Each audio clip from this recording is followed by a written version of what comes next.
Hi, my name is Bob and I'm having trouble sleeping. But I thought you and I could go on a journey together to try to go the fuck to sleep. Have you ever stared at the ceiling at 3 in the morning thinking about every mistake you've ever made while the faint sound of Seinfeld plays in the background?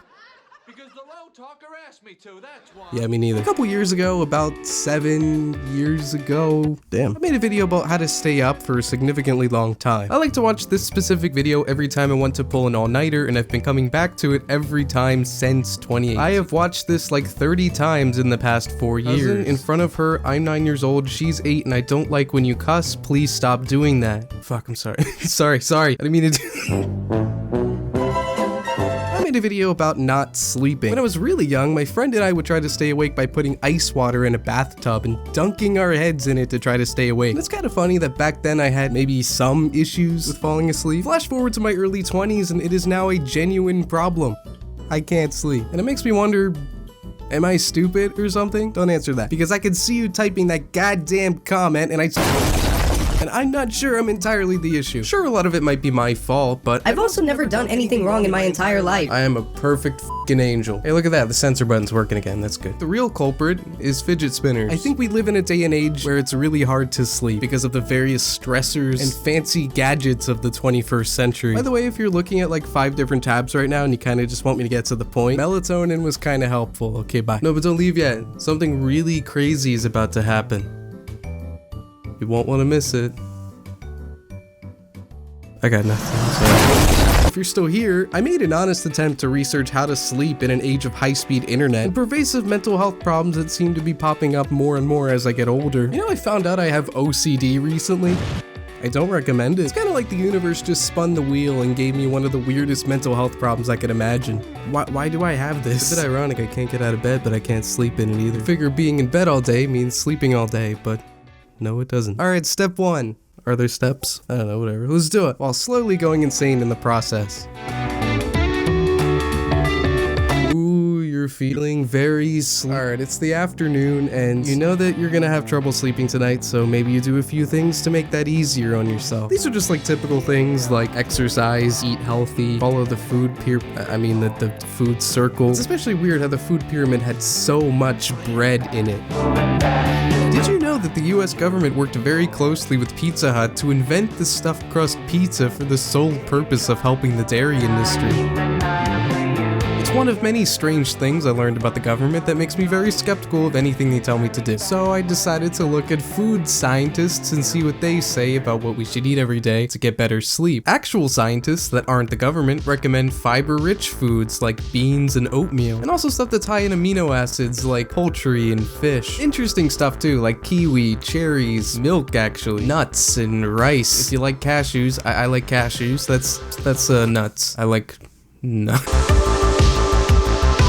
There are a few things you can try before bed to convince your brain to enter REM sleep, also known as rapid eye movement, which makes me think of that scene from Avatar, you know, the one where his eyes look all squishy. First thing I can recommend is lights. Try to minimize as much light in your room or sleeping area as possible. If you're terrified of what's under your bed, then a nightlight is perfectly fine. Personally, I sleep with the TV on. It's something I've been doing for years, and I don't know why. Studies suggest it's not a good idea, and it's not even because of the sound, it's because of the light. So obviously you have to turn the volume down, but something else I've been doing is putting the TV on a dim brightness setting, or my phone, or whatever it is, and it does help. It really does. Just make sure your room is like 98% dark, because our bodies can be pretty stupid sometimes. So half the time we need to use our brains to convince our bodies that it's time to sleep. Don't drink or eat anything for an hour before swimming. I mean, sleeping gives you weird dreams, indigestion, it's a whole thing. It's highly recommended for a lot of reasons. However, unfortunately, this is impossible. It can't be done. I need my num-nums. Oh boy, 3 a.m. I'm good at sleeping. I just don't feel like doing it right now. Another way to talk to our bodies is to try to stay as still as possible while you're laying down. And I'm talking about like 30 seconds, which if you're like me and you constantly shift around, it's completely understandable. This kind of thing is genuinely a skill. It takes a little bit of practice. A common misconception is that meditation is about completely stopping your thoughts. When especially as a beginner, it's really about acknowledging the thoughts you have, watching those thoughts pass by like cars in the street or clouds in the sky. Try your very very best to ignore that weird itch on the back of your neck. Think about the weird thoughts that you're having in a way where it could be somebody else's thoughts, you know? Just observe your thoughts. Get a little curious with it.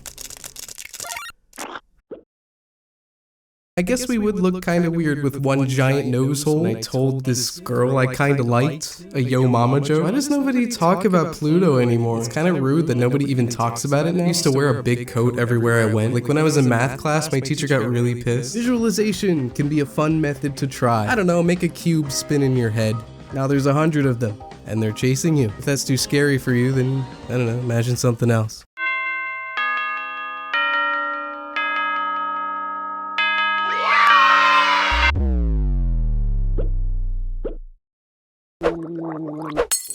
I found a cool rock when I was 8 years old. I haven't found any cool rocks since, but that's okay. If you like the movie Zootopia, what does that make you? We basically all are when you think about it. I share a birthday with Freddie from iCarly. You wanna know why he's never invited me to any of his birthday parties? Because of the woke left. Fantastic Mr. Fox, Ratchet and Clank. I know he swapped those numbers. I knew it was 1216, one after Magna Carta. I like other movies. Are you telling me that a man just happens to fall like that? Sometimes, despite your efforts, you still can't sleep, and it's okay. Mel Robbins, author of a book called The 5-Second Rule and many other cool material, gives the advice that if you're having trouble sleeping, maybe it is okay to take a small walk. Unless, of course, you're sleeping in a Soyuz capsule hurtling towards Earth, and I'm guessing you probably aren't, so maybe draw something. Like, just doodle something on a piece of paper, like a pineapple. Activating your mind a little bit can actually be sort of helpful. A lot of sleep experts have said that sleeping in a cold room is great for sleep. With a warm blanket to counteract it. Drinking hot tea in a cool room is also just really satisfying, you know? I thought maybe it was just placebo, but this tea genuinely has fine-tuned herbs specifically designed to help you sleep. Maybe try that.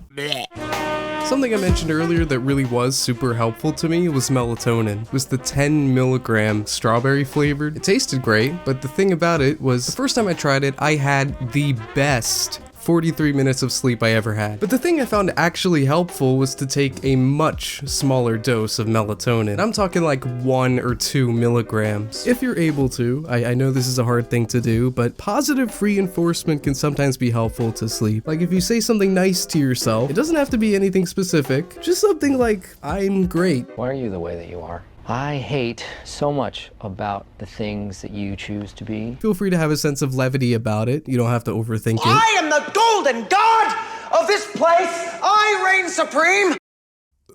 Some nights are better than others. For real though, a quote I found kind of interesting when I'm struggling with the positive thoughts thing is something that Marcus Aurelius said 2,000 years ago. He said happiness depends on the quality of your thoughts. I don't know, I think that's kind of interesting. Then again, we used to put lead in everything up until the 20th century, so maybe he was a stupid idiot, but I don't know, maybe it's something to think about. Bad thoughts do make sleep pretty difficult.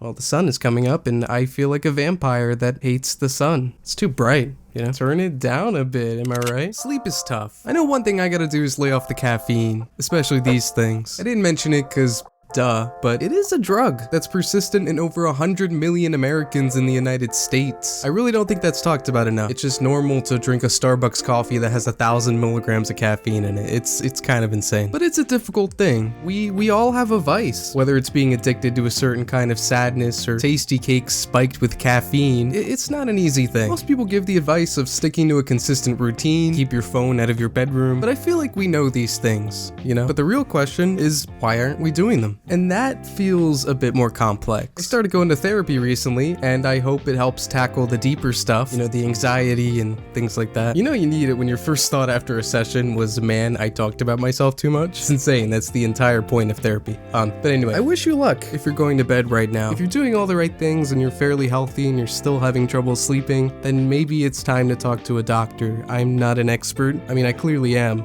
But if you want to find an even better expert, that's fine. Maybe you should listen to them. Thank you so much for watching. I appreciate it. I hope you have a great day or night or that weird limbo between day and night. Maybe your clock is broken and you have no idea what time it is, and that's fine. Good vibes. What time is it? I'm curious. Leave a comment down below. I'm joking. No, I'm not.